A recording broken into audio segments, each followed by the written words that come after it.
Boyfriend या girlfriend बनाने के लिए सही उम्र क्या है? मेरे ख्याल से हर बच्चे के बॉयफ्रेंड और गर्लफ्रेंड होते हैं। जब आप 3, 4, 5 साल के थे, क्या आपके बॉयफ्रेंड और गर्लफ्रेंड नहीं थे? थे। अब आप साधारण दोस्त को एक नया अर्थ दे रहे हैं। देखिए, दोस्त का मतलब ये नहीं है कि उनके साथ शारीरिक संबंध होने जरूरी हैं। हेलो, ये चीज आपने उन समाजों से सीखी है जहां शरीर सब कुछ होता है। देखिए, ऐसा क्यों है कि आज ऐसी स्थिति हो गई है? ऐसा सिर्फ अमेरिका में था, मगर आज ये हर जगह है। अगर आप रिश्ता शब्द कहते हैं तो लोग सोचते हैं कि ये शरीर से जुड़ा रिश्ता है। क्या अभी आपके साथ मेरा रिश्ता नहीं है?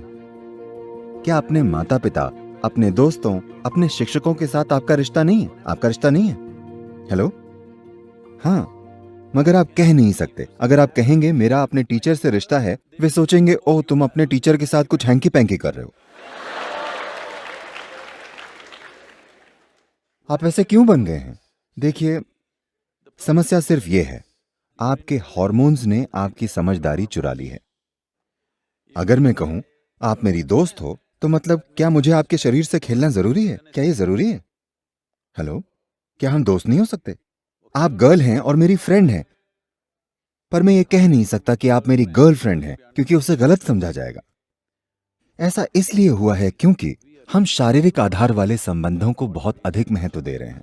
आपको समझना चाहिए कि शारीरिक संबंधों से गहरे संबंध भी होते हैं। आप शरीर से जुड़े बिना लोगों के साथ बहुत गहरे रिश्ते निभा सकते हैं। संभव है कि नहीं? तो किसी के लिए शरीर पर आधारित संबंध बनाना जरूरी हो सकता है, वो ठीक है, वो उनकी मर्जी है, लेकिन ये सीमित रूप में ही संभव है। मगर दोस्ती और रिश्ते बहुत से लोगों के साथ कई स्तरों पर संभव है। संभव है या नहीं? आप एक साथ हजारों लोगों के साथ गहरे रिश्ते रख सकते हैं।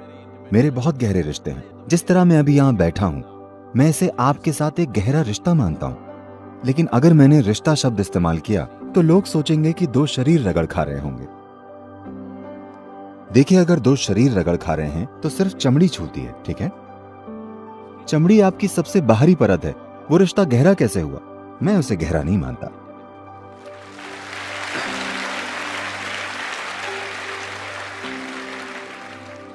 मैं लोगों के साथ जुड़ सकता हूं, सिर्फ उनके मन और भावनाओं से नहीं, उनकी पूरी गहराई में, उनकी जीवन प्रक्रिया से। मैं लोगों के साथ उस तरह के रिश्ते रखता हूं जिनमें मेरी जीवन ऊर्जा उनकी जीवन ऊर्जा के साथ स्पंदित होती है। वो रिश्ता गहरा है, वो वाकई गहरा है। शरीर का रगड़ना ठीक है, जीवन के एक चरण में वो एक जरूरत हो सकती है, ठीक है।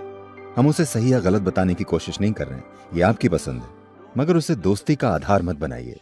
तो आप अपने आसपास की हर लड़की और हर लड़के के दोस्त क्यों नहीं हो सकते?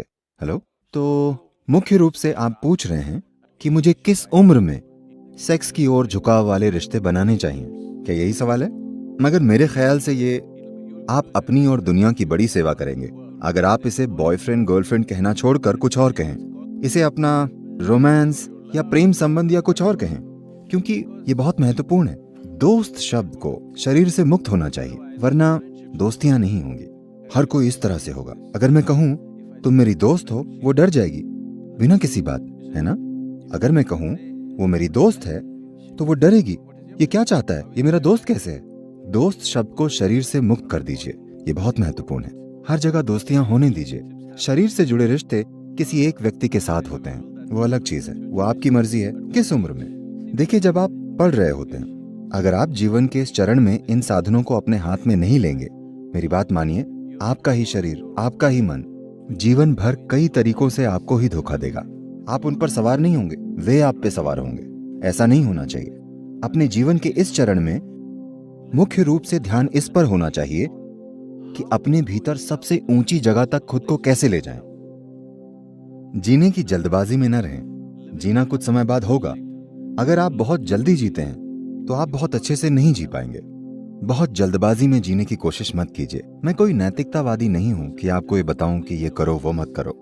अगर कोई ऐसी जरूरत से मजबूर है तो वो कर सकता है, मगर सभी को ये चलन बनाने की जरूरत नहीं है कि अगर आप कॉलेज में हैं तो किसी के साथ शरीर से जुड़ा संबंध बनाना जरूरी है। ऐसी कोई मजबूरी नहीं है, ऐसा कोई नियम नहीं है कि ऐसा होना ही चाहिए। व्यक्ति इससे आगे बढ़ सकता है, मैंने ये पहले भी बताया है। मगर मुझे आपको बताना चाहिए।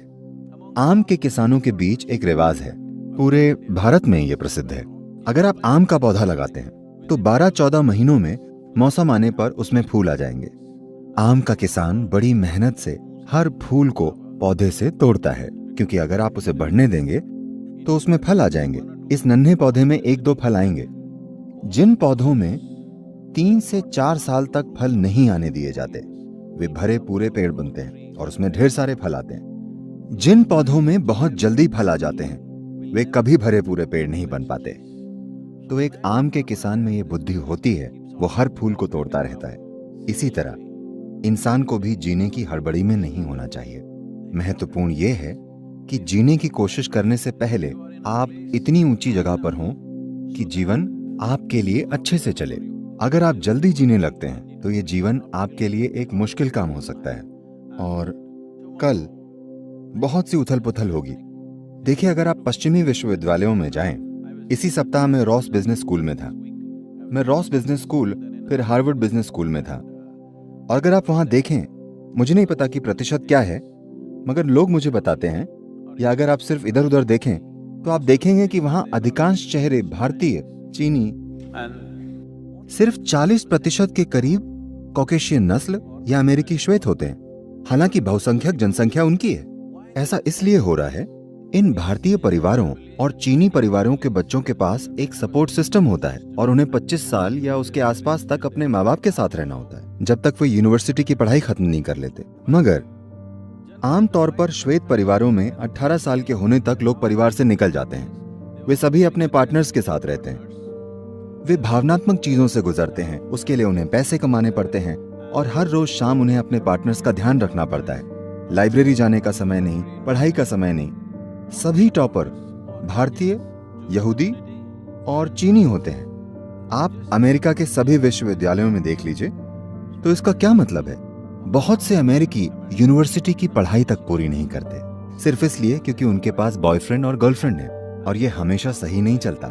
चीजें होंगी, रोज की उथल पुथल, समस्याएं, ये चीजें हर दिन होती हैं कि ये आपके जीवन का वो समय है जब आपके अंदर ऊर्जा का स्तर सबसे अधिक होता है। अपने जीवन के इस चरण में अगर आप अपने भीतर एक फोकस और संतुलन बनाते हैं तो ये ऊर्जा किसी शानदार चीज में बदलेगी। लेकिन जीवन के इस चरण में अगर आप फोकस और संतुलन नहीं लाएंगे और उसे मान लीजिए 40-45 साल की उम्र में अर्जित करेंगे, तो आपके पास उतनी ऊर्जा नहीं होगी। ये चीज युवा नहीं समझते। उन्हें लगता है कि ऊर्जा का ये स्तर जीवन भर रहेगा। नहीं नहीं नहीं, ये गुजर जाएगा। ये बस अधिक से अधिक 8 से 12 से 15 साल का सवाल है। 14 से 30 साल की उम्र के होने तक ऊर्जा बढ़ती है। इस समय तक अगर आप सीख लें कि इसे कैसे संभालना है, अपने जीवन में संतुलन और फोकस कैसे रखना है, अगर आप अपने जीवन में फोकस लाते हैं तो ये जीवन अधिक ऊंचे स्तर पर काम करेगा। अगर आप ये चीजें नहीं लाते और आप जीने की जल्दबाजी में रहते हैं तो आप देखेंगे कि ये एक मुश्किल काम हो जाता है। ऐसा नहीं है कि आप नहीं कर पाएंगे, आप कर सकते हैं, मगर जीवन में बेकार के संघर्ष होंगे। तो ये व्यक्तिगत चुनाव है। अगर किसी में जबरदस्त मजबूरी है तो वे ऐसा कर सकते हैं। इसे ट्रेंड ना बनाएं कि अगर आप कॉलेज में हैं तो आपको शरीर पर आधारित रिश्ते में होना ही चाहिए। ये जरूरी नहीं है।